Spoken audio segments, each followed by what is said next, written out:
Maxime dans Jésus, que paix et grâce bon Dieu avec nous. Nous comptons pour privilège ça nous gagner dans l'heure ça, pour nous retrouver, pour nous présenter aux paroles bon Dieu pour journée. Parole bon Dieu pour journée, c'est présentation amis, Yos Velormeus Velo qui salue et qui souhaite bonne écoute. Je dis à parole mon Dieu pour journée tiré de 1 Pierre chapitre 2, les versets 4 à 8. 1 Pierre chapitre 2, verset 4 à verset 8. Parole bon Dieu pour journée dit, Jésus c'est rocher salia. Jésus c'est rocher salia. Texte de base non comme nous dire, c'est 1 Pierre chapitre 2, verset 4 à verset 8. Rocher vient joindre Seigneur, lui-même qui roche vivant. Moun te voye li jeter parce que pour yo, li te sans valet. Mais li gen pile valet pour bon Dieu qui te choisi li. Nous même tout, tant qu'on roche vivant, qui te bon Dieu servi ak non pour bâtir Kailia ak pouvoir cet esprit ya. Pour nous ka servir tant qu'on prête qu'à vivre pour lui.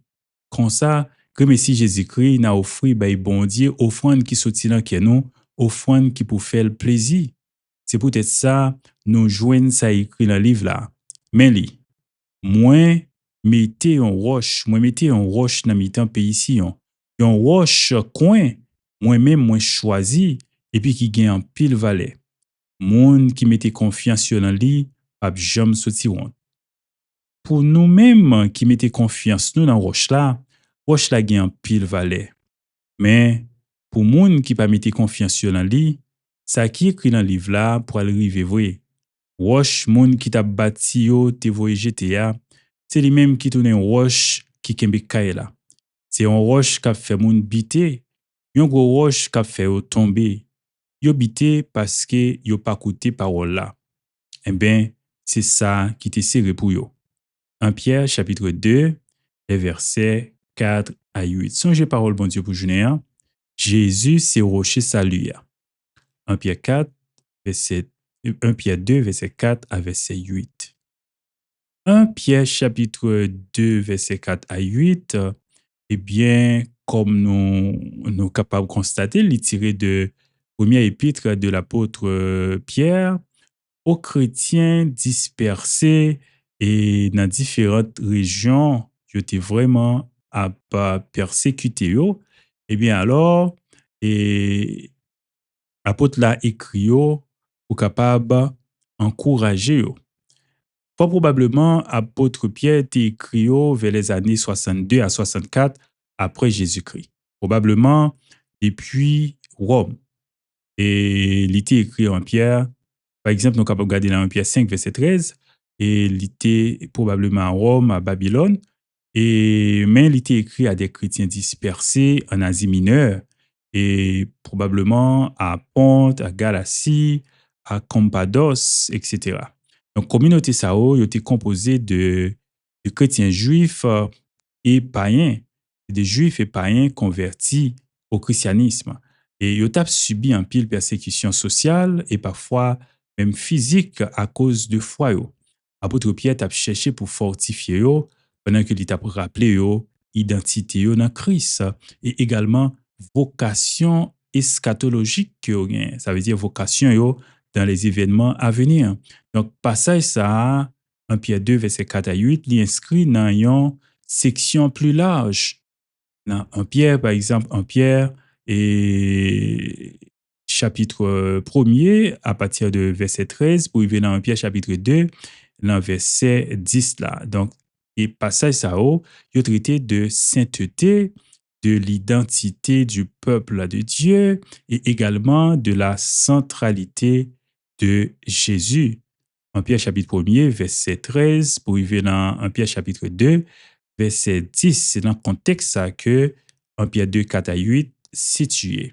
Et comme nous disons, passage ça, il traité et de, disons, il est adressé à chrétiens ça qui ont subi persécution. Côté apôtre là, t'as essayé, encouragé, fortifié dans la foi, ils ont été persécutés en Asie mineure, pendant que apôtre là était probablement à Rome à l'époque qu'il était écrit texte ça vers les années 62 à 64 après Jésus-Christ. Et nous va regarder aspect donc nous déjà commencé à regarder aspect historique là, nous va regarder aspect exégétique, implication doctrinale qui gagne là yo, et rapidement, pendant juste quelques minutes, nous va prendre en compte en perspective théologique également et la Bible là, et pour nous faire rapprochement texte ça.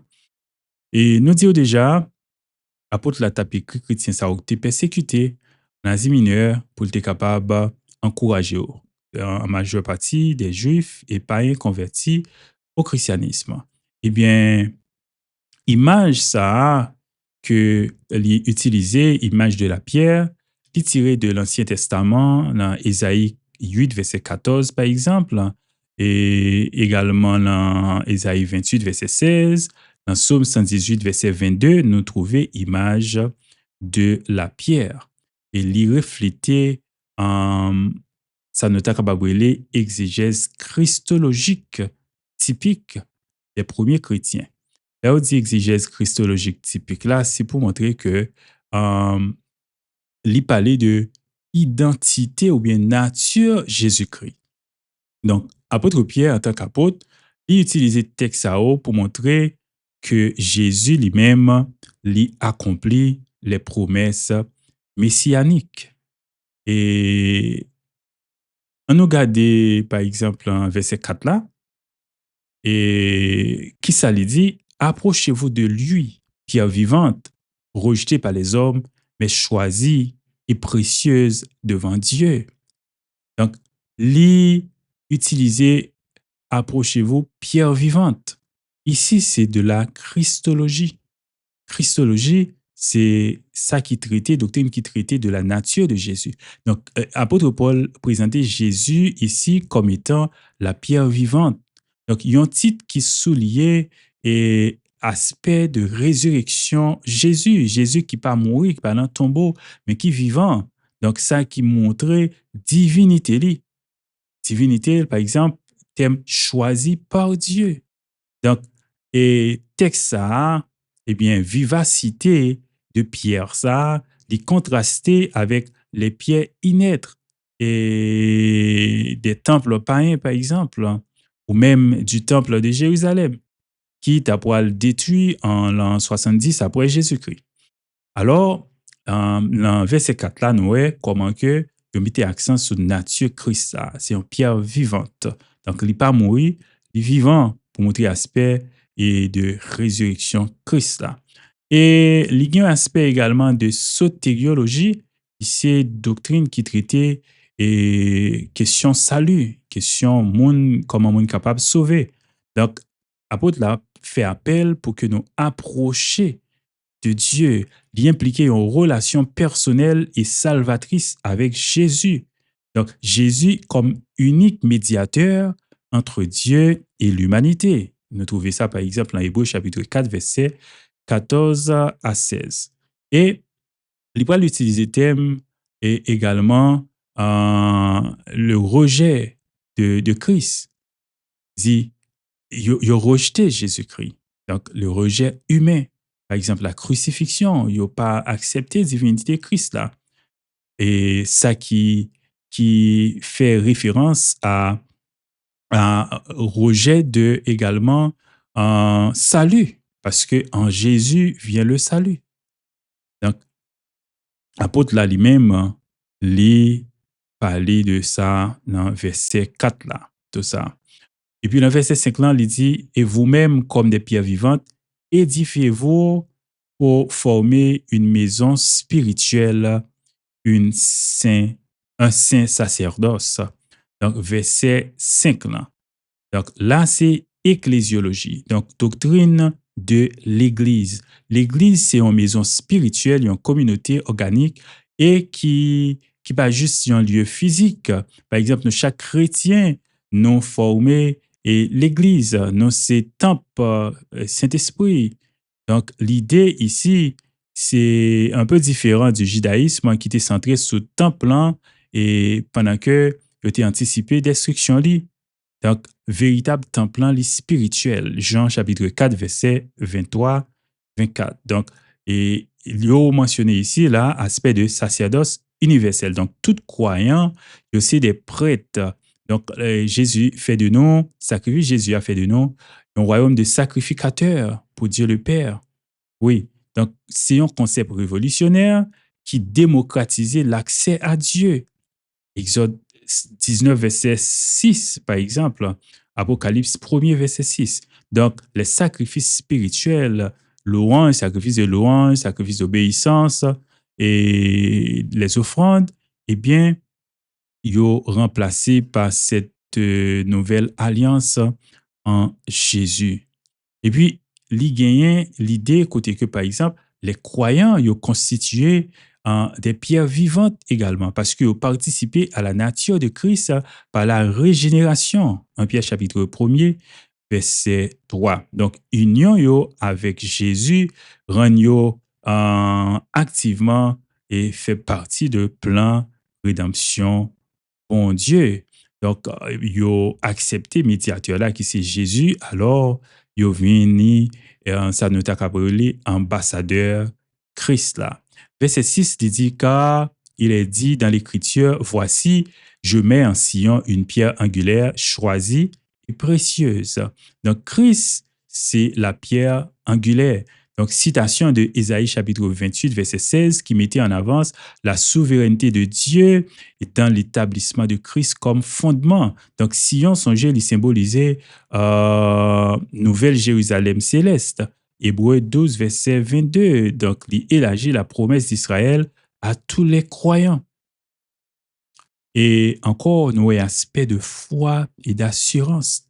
Il dit, celui qui croit en elle ne sera pas confus. Ça souligne la sécurité eschatologique des élus. Monde qui croit en Jésus, en rien pas capable de séparer de Dieu. Donc, ça a contrasté avec la honte des incrédules face au jugement. Romains 9, verset 33. Verset 7, il dit, elle est donc précieuse pour vous qui croyez. Mais pour les incrédules, eh bien, c'est terrible, c'est la honte. Donc ici, nous avons une dualité révélation Christ là. Il y a à la fois une révélation qui conduit au salut, mais en même temps, qui conduit au jugement. Donc, 2 Corinthiens 2, verset 15 à 16, par exemple. Pourquoi un yo, il est précieux, il a une valeur infinie. Mais pour si la yo qui est incrédule, si la yo qui pas quoi, qui rejette Christ là, eh bien, li a conduit tout droit au jugement. Psaume 118, verset 22. Donc, côté Pierre méprisé a devenu essentiel. Alors, donc, renversement, ça, rejet humain face à la gloire divine, il reflétait la logique paradoxale de la croix. Oui, la croix qui c'est l'aspect central même de la pensée chrétienne. 1 Corinthiens chapitre 1er, verset 18 à 25. Dernier verset 1, verset 8 là, il dit « Et une pierre d'achoppement et un rocher de scandale ».